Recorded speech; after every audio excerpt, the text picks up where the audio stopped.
여러분 안녕하십니까, 경메카TV 소종현입니다.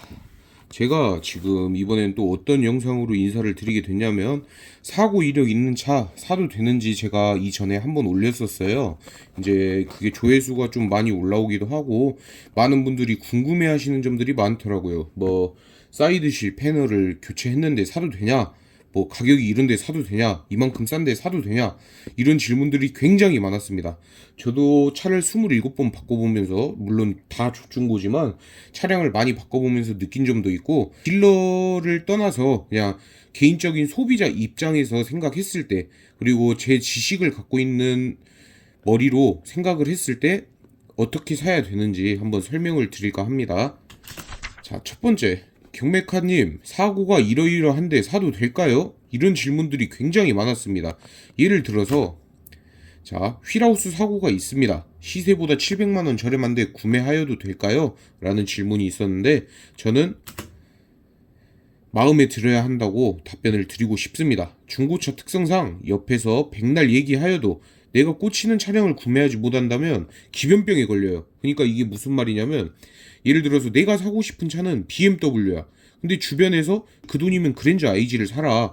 그래야 고장도 안 나고 수리비도 덜 나오고 네가 유지하기가 쉽다. 이렇게 말씀을 많이 들어가지고 그랜저 IG를 덜썩 구매하는 경우가 있어요. 근데 그런 분들 대부분 만족하지 못하시고 10명 중에 7명 정도는 차량을 다시 바꾸게 돼요. 왜 그러냐? 내가 마음에 드는 차는 BMW인데 그랜저 IG는 성에 안 차는 거죠. 아무리 차가 나쁘지 않고 디자인이 좋고 성능도 나쁘지 않다고 하여도 내가 마음에 드는 차량을 사지 않으면 이제 기변병이 걸릴 수 있다라고 말씀을 드리고 싶습니다. 저 또한 그랬고요.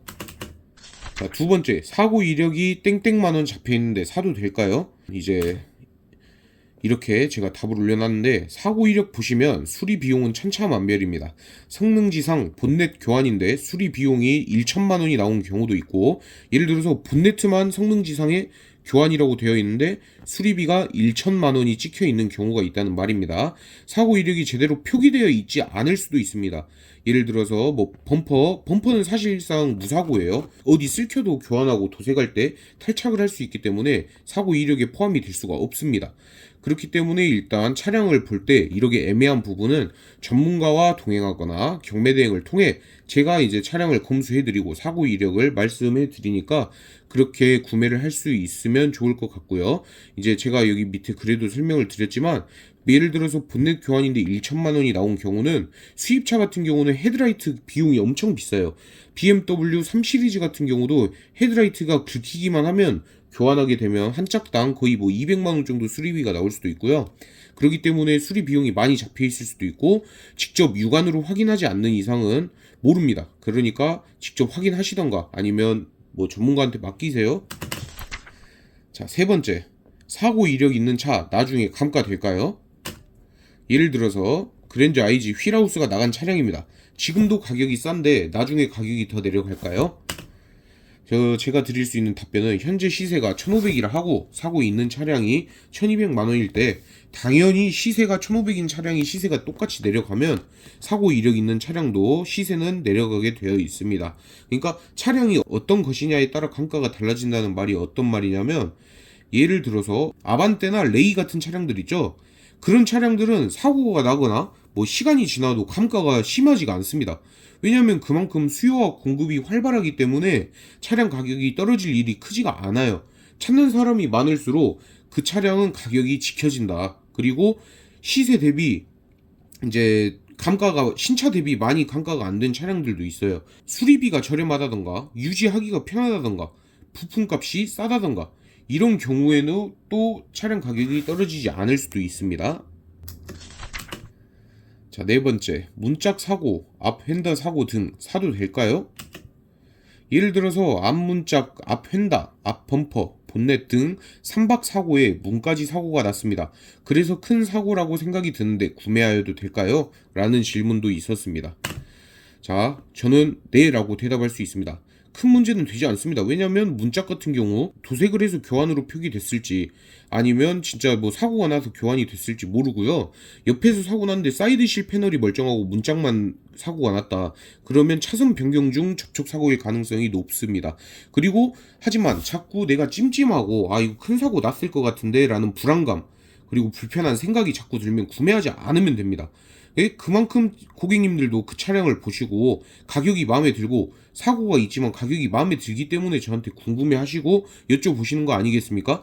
완전 무사고 차량에 비해 싸다면 구매하고 싶다는 생각이 누구나 들 수 있다고 저는 생각을 하고 그만큼 메리트가 있다면 구매를 해도 상관이 없다고 말씀을 드리고 싶습니다. 자, 5번째. 사이드실 패널, 이제 좌우 사이드실 패널 사고가 난 차량은 어떤 경우인가요? 이제 사이드 스텝이라고 하죠. 일반 사람들은 이제 문 내릴 때 밑에 보면은 길쭉한 판때기 있잖아요. 제가 이따가 사진으로 설명드릴 건데 그쪽에 사고가 났을 때 어떤 경우인가요? 자, 사이드실 패널 같은 경우는 대부분 옆에서 쳐 박혔을 때 나는 사고입니다. 그리고 사이드실 패널 교체 이력은 유사고로 취급이 되거든요. 그렇기 때문에 주의하고 구매를 하시면 좋을 것 같습니다. 이 사이드실 패널이 찌면은 이제 A 필러, B 필러, C 필러 이렇게 같이 사고가 나 있는 경우도 꽤나 많아요. 그렇기 때문에 주의하시고 사이드실 패널만 교체 이력이 있다면 저는 구매하여도 크게 나쁘지 않다고 보는 사람입니다. 대신 제가 계속 말하지만 가격이 그만큼 싸야 돼요. 자, 여기가 사이드실 패널이거든요. 여기 옆에 부분, 자 여기 사이드실 패널, 여기에 체크가 되면 사고 이력이 있음에 체크가 됩니다. 그러니까 참고를 잘 하셔야 돼요.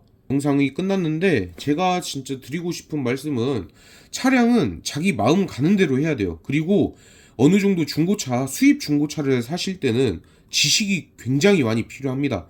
뭐 부품이 어떻게 돼, 엔진의 구조라던가 뭐 누유 누수 보는 방법, 그리고 이제 타이밍 체인, 뭐 BMW 이슈인 타이밍 체인이라던가 뭐 이런 소리를 들을 수 있는 능력, 그리고 뭐 벤츠 구형에서 나오는 태피 소음, 틱틱틱틱 탁탁탁탁 이런 소음도 구분을 할 줄 아셔야 되고, 그런 기본적인 것을 깔고 들어가야 여러분들께서 차량 구매할 때 조금이나마 더 좋은 차량을 살 수 있고, 저 같은 경우도 BMW 디젤 은색깔 맨 처음에 수입 중고차 멀쩡한 거, 그나마 멀쩡한 거 그걸 샀었는데 수리비로 8,900만 원을 깨 먹었습니다. 아무것도 모르고 또 사람들이 있으니까 쪽팔리니까 아는 척도 하고 그랬어요. 막 이거 누유도 없고 좋네요 하면서 막 가격도 못 갖고, 제가 또 소심쟁이 A형이라서 막 그런 경우가 있었습니다. 아무튼 저한테는 안 좋은 추억이지만 제 경험을 토대로 여러분들이 좋은 차를 구매할 수 있었으면 좋겠고, 앞으로도 더 좋은 정보로 여러분들께 인사드리도록 하겠습니다.